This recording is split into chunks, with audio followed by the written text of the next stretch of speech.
We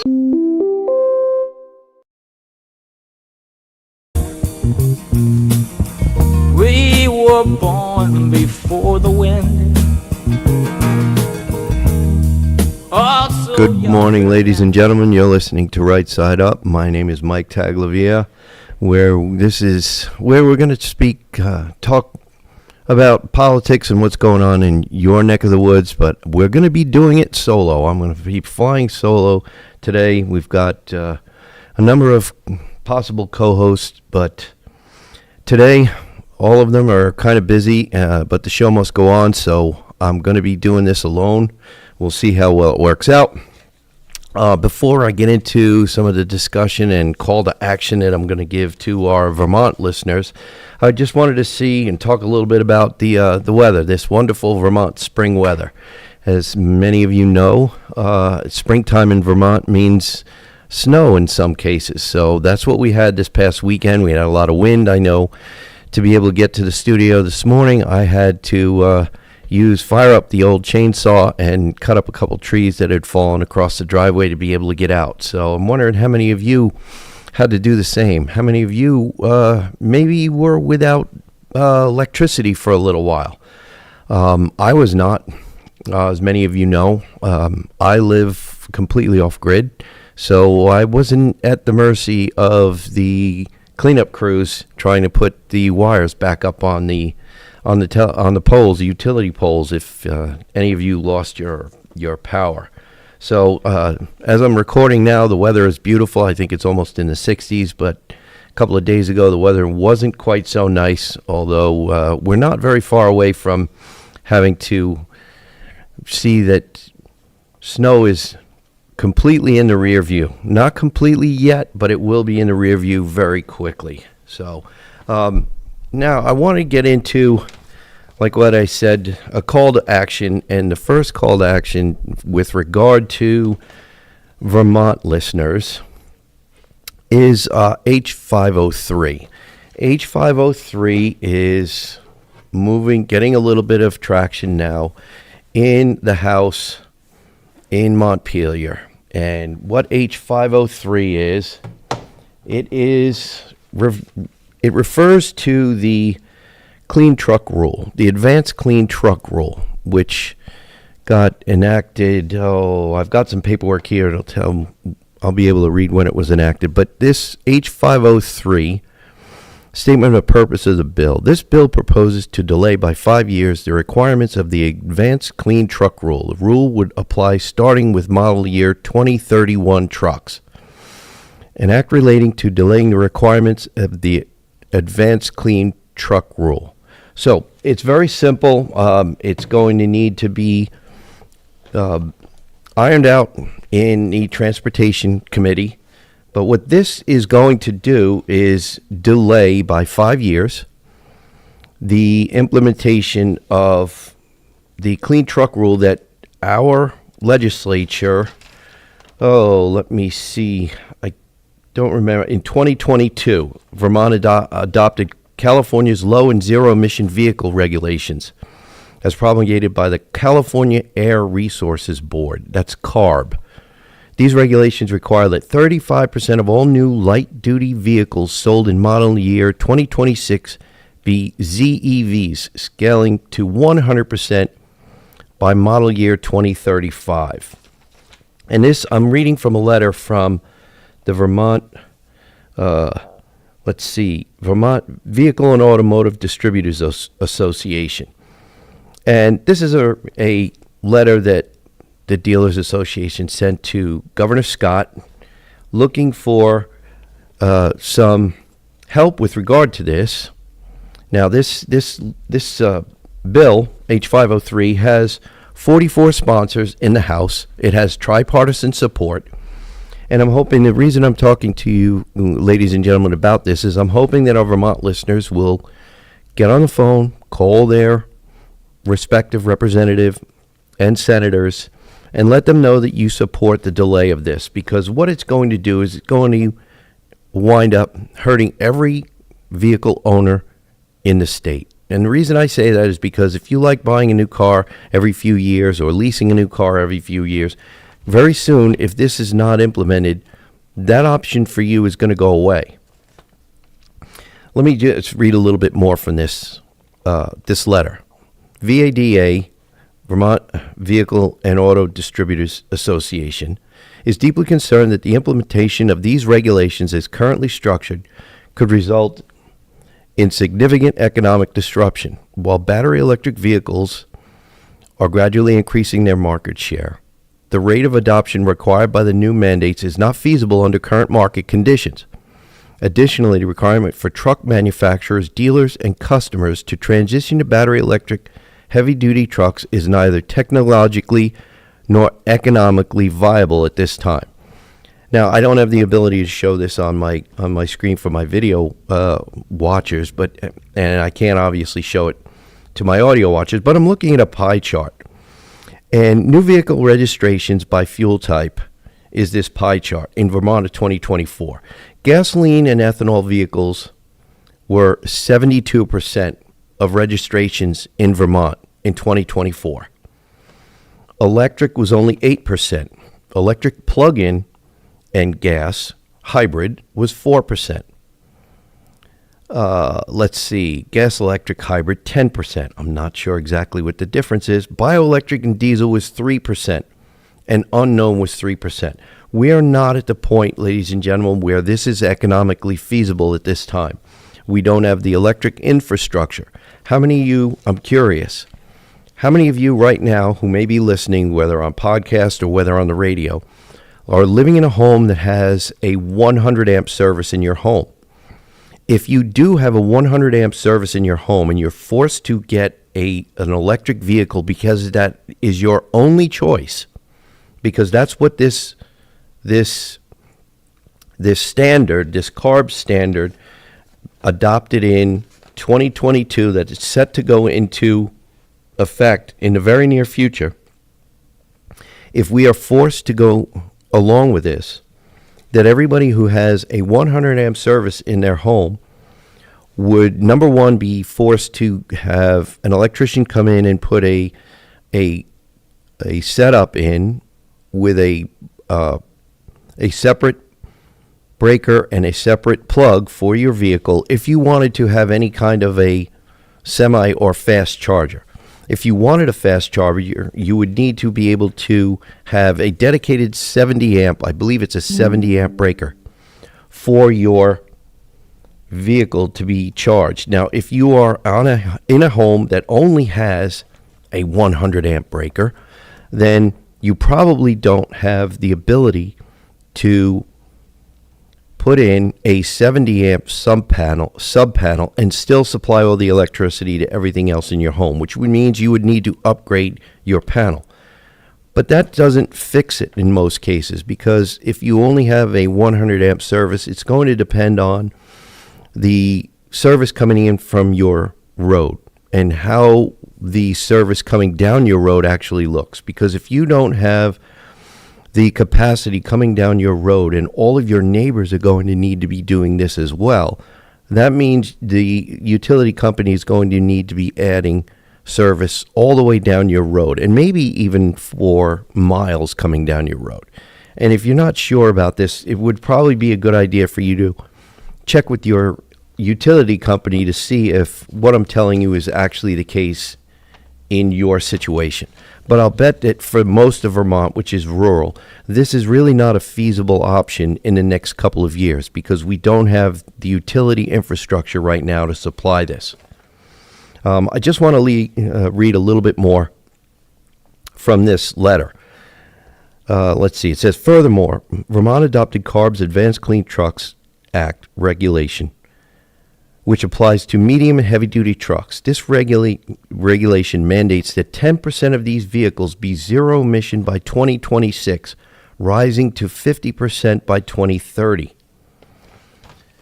This is what people don't realize with these clean trucks is, if you take a 10-wheel dump truck and you have a fully EV 10-wheel dump truck, you are actually taking 8,000 pounds, at least 8,000 pounds of payload away from that truck, because that's how much weight you've added just in battery. You've also taken away your range. Now, you might in a dump truck only have roughly 200 miles of range. But I don't know if that 200 miles is 200 Vermont miles in mountainous rural Vermont. But this is what I was told just this past summer by someone who was at a dealership having his truck repaired, and he was talking to a salesman about an EV that they were actually, the dealership was going to ship in, mind you, he said ship in on a trailer because it didn't have the range to get from Western New York all the way to a dealership in Vermont. So these are the realities of these large EV trucks. And the problem we have is we don't have any real true interest in these trucks in the state of Vermont right now because of all of the inefficiencies that we have with these trucks. And if somebody needs to get a job done, they can't afford to have an EV truck sitting back at their shop on a charger, because if it goes, the batteries go all the way down, you're looking at an 8-hour charge. So that's a lot of time for a brand new vehicle to be down, just sitting parked.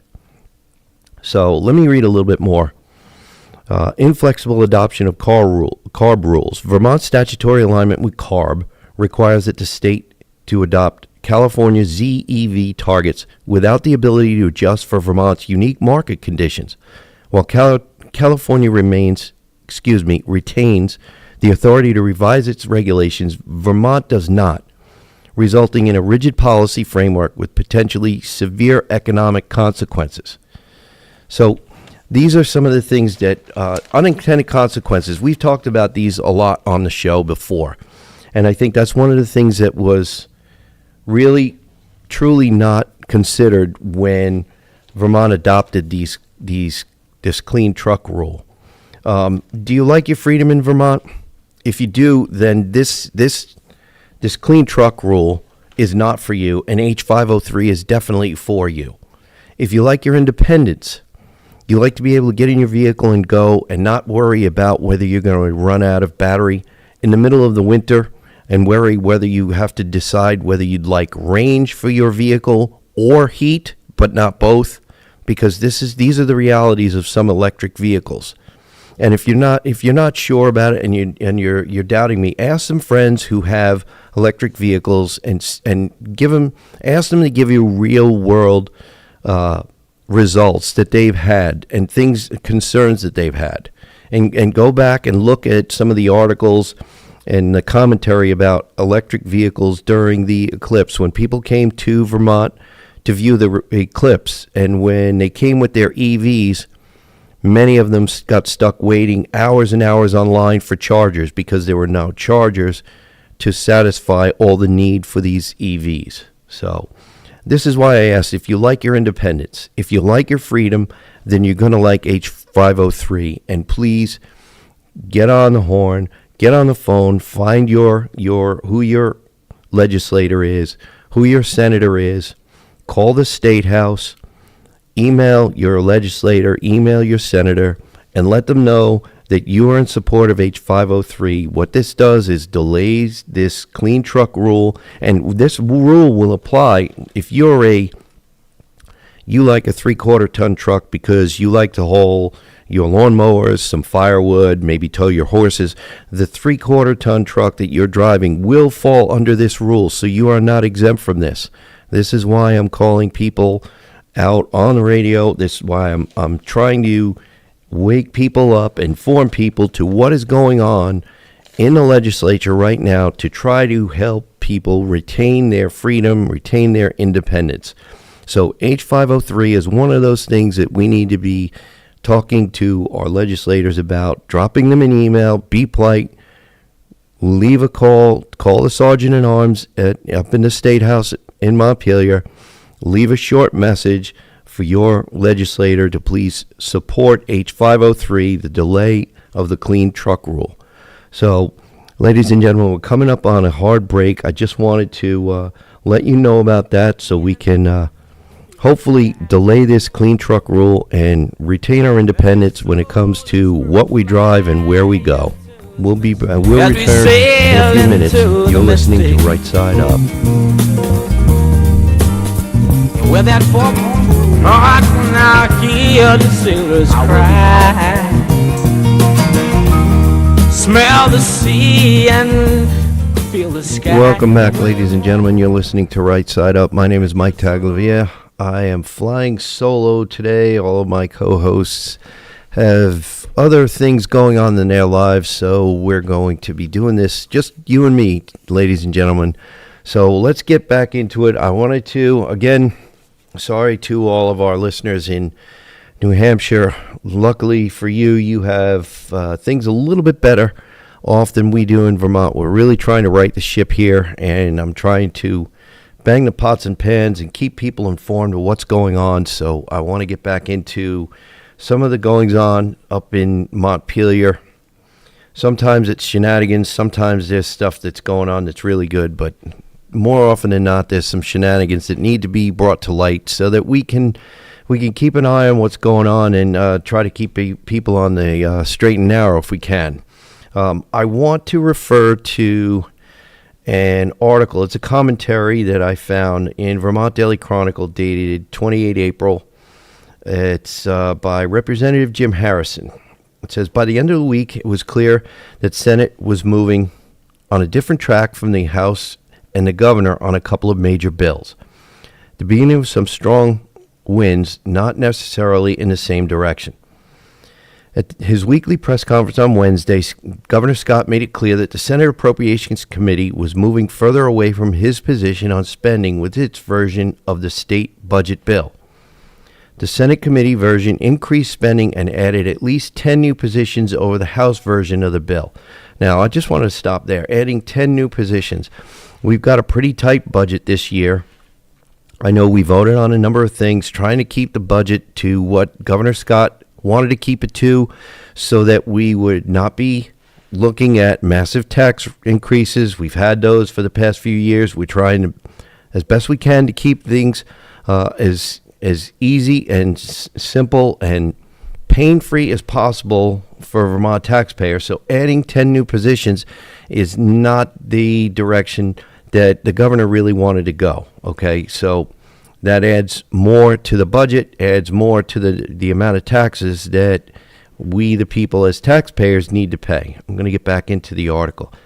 And this comes when there is a backdrop of uncertainty in federal funds or grants coming to the state. As a member of the House Appropriations Committee, I couldn't resist the opportunity to kiddingly refer to one of my Republican colleagues on the Senate committee as, quote, Big Government Joe, end quote, in reference to their more expansive spending plan. At the same time, the Senate Education Committee appeared to be moving closer to the governor's version of education reform efforts and away from the spread-out timeline in the House version. And what Jim, I believe, is referring to here is this is part of the House version had a lot of their forms pushed out almost to 5 years, which in many people's eyes was far too far away. Excuse me. So it's too early to know where the committee will end up on reform efforts, but right now they're giving the appearance of moving in a different direction than Senate appropriations is on the budget plan for the state. You can almost feel the crosswinds in the State House. Other issues of interest. The Vermont Senate approved a change to Burlington's charter that would prohibit firearms in the city's bars.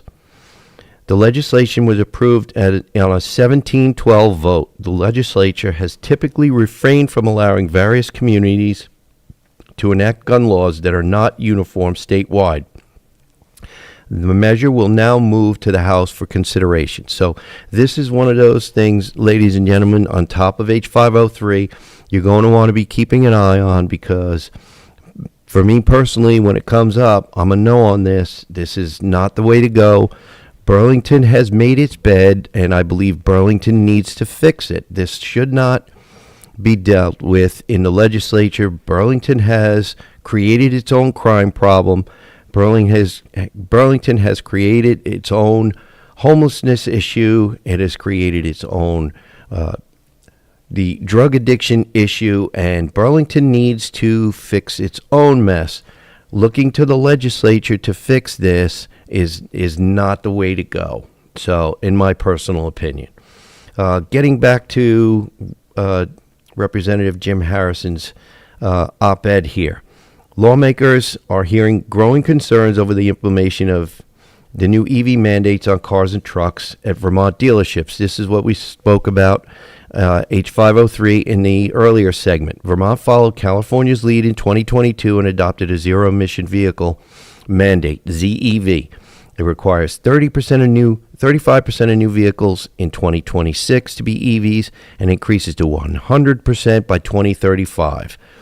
This is not attainable for us. It's not going to be a very comfortable transition.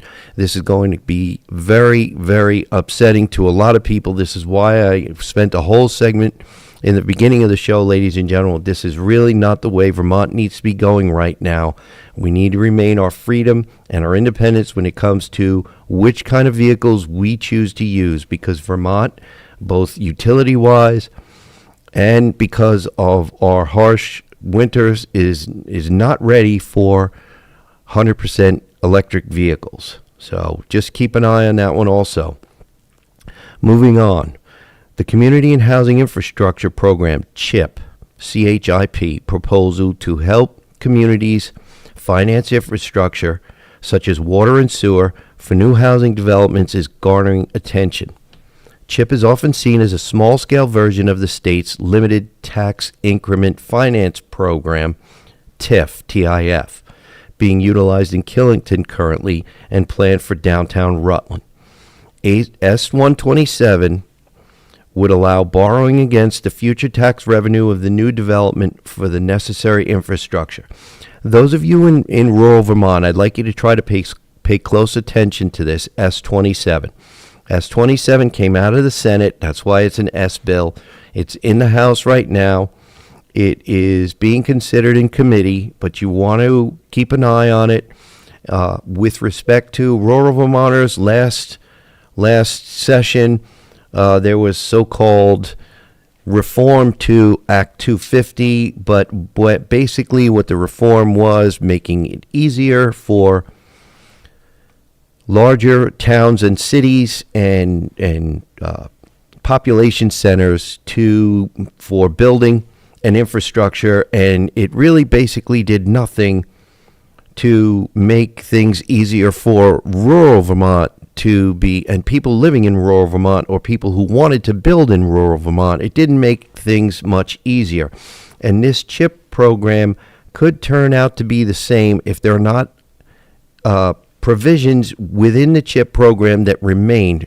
There is some back and forth right now in a number of committees, 2 committees right now, going back and forth to decide what will be done with some of these areas. There's Tier 1A, Tier 1B, and there's Tier 2. Tier 2, sometimes it's in, sometimes it's out, but Tier 2 would give more options to rural Vermont. So you're going to want to keep an eye on that to make sure that rural Vermont does not get the short end of the stick once again with regard to Act 250 versus this CHIP slash TIF program that is under consideration right now. You're going to want to watch that if you're a rural Vermonter and you'd like to see family members or you'd like to see your rural town have a little bit of economic development going on and some more housing in your rural town rather than in some of the bigger towns or cities, then keep an eye on S-27, follow it in the House, see what's being considered, and maybe find your legislator and let them know how you feel about it so that you're not left on the side of the road when this works its way back through the House and gets sent back to the Senate. So let me move on here again in this article. The House Education Committee is reviewing a proposal, H54, to limit student cell phone usage during school hours, with many educators citing concerns over digital addiction and the negative impacts of social media. 14 states have already passed some form of smartphone ban in schools. And I want to take a little bit more time and talk about this because I can't remember if we talked about this on the show before. I've talked to a number of people about this. And when I first heard about this, personally, I was not really for it. But when I spoke with someone who was a real advocate of it, her name was Laura. I won't use last names because I don't have permission to use names.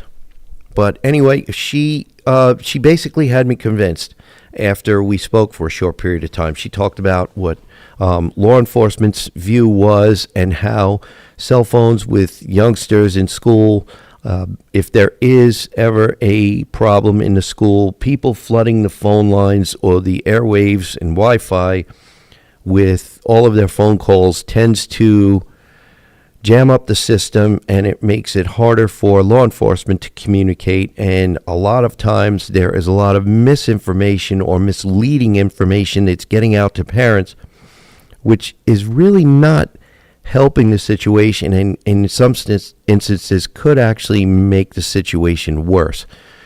And one of the other things that really turned me around was I sat in on a presentation in the State House one lunch hour, and there were two. It was via video, but there were two school administrators. I believe one was from Virginia, and one was in the state of Vermont. And they were, I don't remember if they were superintendents or what exactly their title was, but they were talking about the cell phone free schools and their program that they instituted. And it sounded very straightforward. It was not expensive. There are a lot of people who are concerned that it would cost a lot of money to implement these programs, but these particular administrators, I think the most, there were two. The more expensive one was less than $2,000 to implement, including the filing system and storage system for each student's cell phone. And the other one, I think, cost less than $300. So these are not expensive plans, but the benefits far outweigh the costs, because from what these two administrators said, the students were more engaged with each other, both in participation in classroom, communication with each other during lunch times and other times when they were not in actual classroom learning, more socialization, stuff like that. So the restriction of use of cell phones in schools seems like it is a direction we really need to go if we want our kids to learn to communicate with each other than looking face down into their phones all the time. So I just wanted to cover a lot of that. There is, like I said, it is, age 54. So if you want to go on Vermont.gov and find the, go on government, then click on the legislature, and then find bills and resolutions, click on that, and then click on House bills. You'll be able to punch in H54 and find out a little bit more, read a little bit more about the bill, find out the committee it's in, and follow it if you like. But I think it's probably one of those that would be a pretty decent one to follow. Now, one of the other things that I wanted to get back into with respect to Representative Harrison's op-ed, he talked about the last one. The House Health Care Committee continues to review S-126, which adds new oversight authority to the Green Mountain Care Board.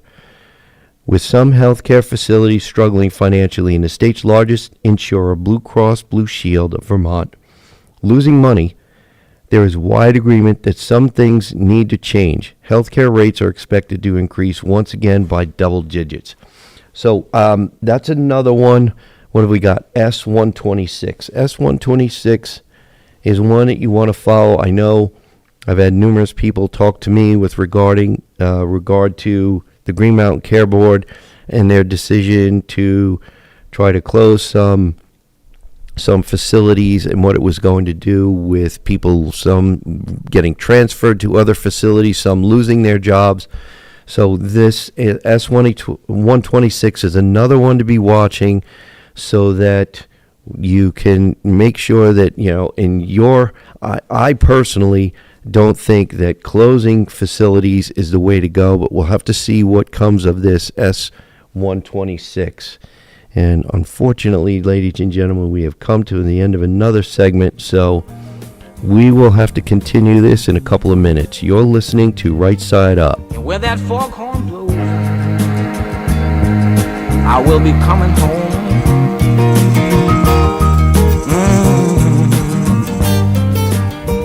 And when the foghorn blows, as we sail into the mystic,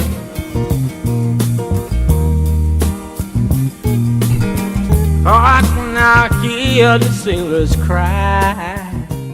Welcome back, ladies and gentlemen. You're listening to Right Side Up. My name is Mike Taglavia, flying alone today. My co-hosts, all of them, have seemed to find themselves busy enough so that I'm running the show all by myself, but that's all right. We're doing fine, ladies and gentlemen. Before we get back into our discussion, I just want to remind all of our listeners, you can, if for some reason you can't listen to us on WNTK because you're out of their listening range, you can always try WNTK.com. If that doesn't work for you, you can go on WNTK.com and find the podcast button and click on it, and then scroll down and find Right Side Up and click on any number of our shows that you can listen to at any time of the day or night. And you can also find us on Podbean. You can find us on GraniteGrock.com at our friends at Granite Grok. You can find us on 802 Scoop Facebook. You can also find us at 802 Scoop's YouTube page. Like I said, we are doing our best to increase our listening area and our network because we're spreading the word and we're doing the best we can to expand. So I wanted to take another look at, go back and kind of go off on a tangent a little bit with regard to the clean truck and clean car rule. I want to take us to one of our friends on Substack. If you've not been on Substack.com, you really need to check it out. There are a lot of great authors on Substack. The one that I get a lot of emails from and notifications from is Thomas J. Shepstone at Energy, Security, and Freedom. And this article I'm reading from, or at least part of it from, is dated April 28, 2025. And the title is, "It's Time to Cage the Grifters, End Green Energy Mandates, Stop the Subsidies, and Crush the Climate Industrial Complex." That's a mouthful. Let's see. And this guest post from Kevin Mooney via CFACT. "Now is the time to double down against the climate industrial complex with accelerated regulatory reforms that will hopefully endure beyond Donald Trump's second term. Since day one of his new administration, the president has moved quickly to keep his promise to unleash American energy." And by the way, ladies and gentlemen, with unleashing American energy, he is going to unleash American freedom. It's plain and simple. The idea that we need to switch, especially in Vermont, to fully electric vehicles is the idea that we will lose our independence to move freely about the state and the country, because it will not be an option.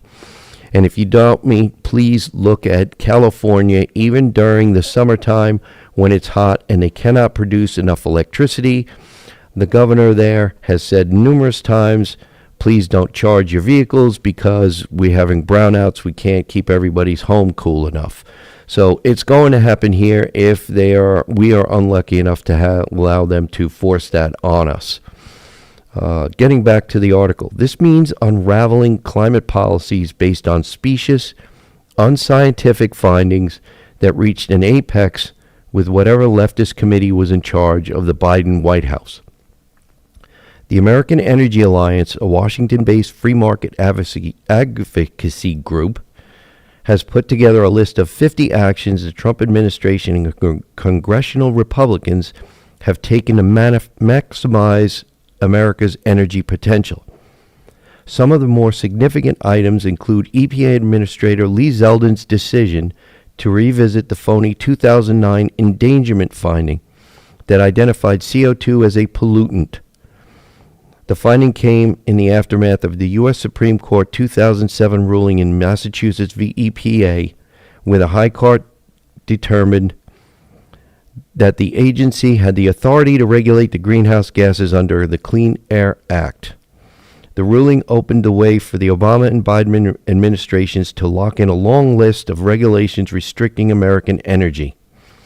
The term climate industrial complex is an apt description some commentators have affixed to the vast network of activist groups and unelected administrative agents who have erected an extra-constitutional fourth branch of government, all in the name of climate. Only by attacking the very premise of the climate lobby's regulatory schemes can Team Trump achieve lasting change. Overturning the endangerment finding is a big part of the process, since it would mean yanking out the edifice of regulations that raise energy prices for consumers and limit their choices. The CO2 Coalition, which includes scientists and researchers from across the globe, has a long list of, quote, climate facts highlighting the effects of CO2 and its role in sustaining life on Earth, while debunking exaggerated claims about global warming. The attack on CO2 is an attack on humanity itself. And I wholeheartedly agree with that statement. And I wanted to talk to you about, I went to the CO2 Coalition's website and pulled up these climate facts. And I'm going to read you a few of these, probably take the rest of the rest of this segment, the rest of the show, and just go over a number of these facts. And this is from the co2coalition.org/facts. First and foremost, CO2 is a plant food. And, you know, this is basic. I don't even know if it's high school.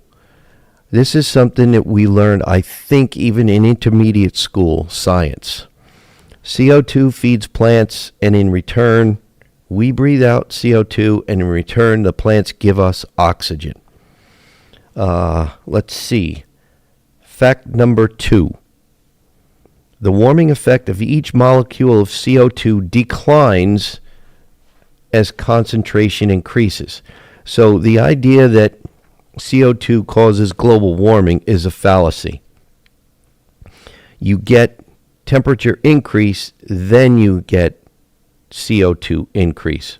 And CO2 increase comes mostly out of the oceans.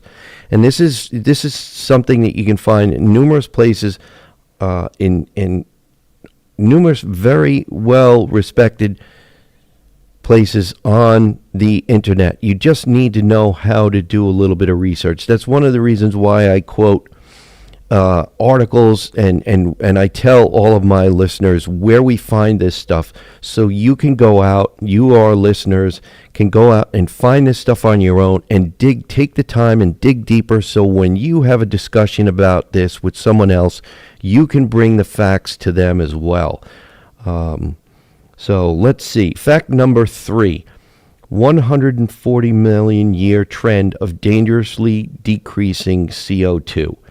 So we are basically, this fact is showing that we are at some of the lowest levels of CO2 ever recorded. 0.04%, ladies and gentlemen. That's the level of CO2 in the atmosphere. So this is one of those things that without knowledge, your especially your children are being led to fear for their safety and for the future of the planet unnecessarily. That's the thing that bothers me. It's unnecessary. These kids, our grade schoolers, our intermediate school students, and our high school students do not need to go to school to learn to fear for the world that they live in. The future is very bright for our kids in school, and that's what we need to tell them. We need to teach them how to read, how to write. We need to teach them history, real history, not revisionist history. We need to, most importantly, teach them how to think, not what to think, especially with regard to science. We need to teach them about hypotheses and how you come to a conclusion and you find out if your hypothesis actually was did it work? Did what you guessed your experiment would lead you to, is that what it actually came out to? Or did you learn something else from your experiment? Let's get back here. CO2coalition.com. Fact number 4. In the last 4 glacial advances, the CO2 level was dangerously low. In other words, ladies and gentlemen, we're closer to a glacial period, a cooling period, than we are to a warming period. Okay. Fact number 5. CO2 emissions began accelerated in the mid-20th century. So this is something that is one of those things. It's cyclical, but they're just going back and telling us and showing via graphs. This is why I encourage you to go to coalition.org/facts to go, and there's buttons you can click on to learn more about each one of these facts that I'm reading you right now. Fact number 6. Our current geologic period, Quaternary, has the lowest average CO2 levels in the last 600 million years. What this is saying is we've had much higher CO2 levels, and there were much greener periods than we have right now, which means we could very easily go back to that. Fact number 7. Current CO2 levels are near record lows. We are CO2 impoverished. And like I said, all of these has resources to download on this website and buttons to click to learn more. Fact number 8. More CO2 means more plant growth. Now, for those of you who are wondering, we have, what is it called? I think it's called beech blight, but there's something up here in Vermont where the beech trees are not very healthy. And I'm wondering, with more CO2, would they be healthier? I've got a pretty good stand of sugar maple trees on my land, and I know they've got something that eats the leaves, and there are, especially in the fall, where I've seen for the past 3 years now, come fall, it was kind of questionable whether we'd have good fall color because the leaves would start to brown up. And I'm wondering, because we are in such a low state of CO2, if we had more CO2 with the trees, with this beautiful green mountain state that's almost 80% forested, would we be in a better state with more CO2? My guess is yes, but we'll have to see. Fact number 9, ladies and gentlemen, more CO2 helps to feed more people worldwide. And what that basically means is the more corn we plant, the more wheat we plant, anything that we need to grow, the more tomatoes, the more potatoes, any of the vegetables that we eat, the more we plant, then the more we'll be able to harvest.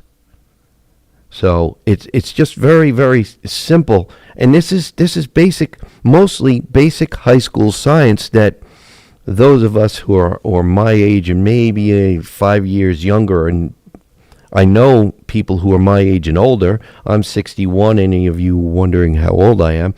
We got taught this kind of stuff about CO2 and photosynthesis. This is why, for someone like me, my age, it's very puzzling for me to know how low our CO2 levels are and feel scared and and try to understand why our young people, in school-age young people, are so scared for our future when they don't need to be. Let me move on here again. Fact number 10, modern warming began more than 300 years ago. And it began very slowly, but I don't think anybody who wants to scare you is going to tell you that. Fact number 11, melting glaciers confirm modern warming predated increases of CO2. Let me repeat that because it bears repeating. Melting glaciers confirm modern warming predated increases of CO2. Fact number 12. Rising sea levels confirm modern warming predated increases of CO2. Fact number 13. Temperatures changed dramatically during the past 10,000 years. It wasn't us. It wasn't us. Imagine that, ladies and gentlemen. It wasn't us that caused it before, and I doubt it's us that's causing it now. So I wanted to end it on that note, ladies and gentlemen. I enjoyed being with you. I hope you enjoyed the show. If you do, please let a friend know. But this is going to be the end of the show for this week. Remember, stay safe, stay informed, Feel the sky. listen to Right Side Up. Let your soul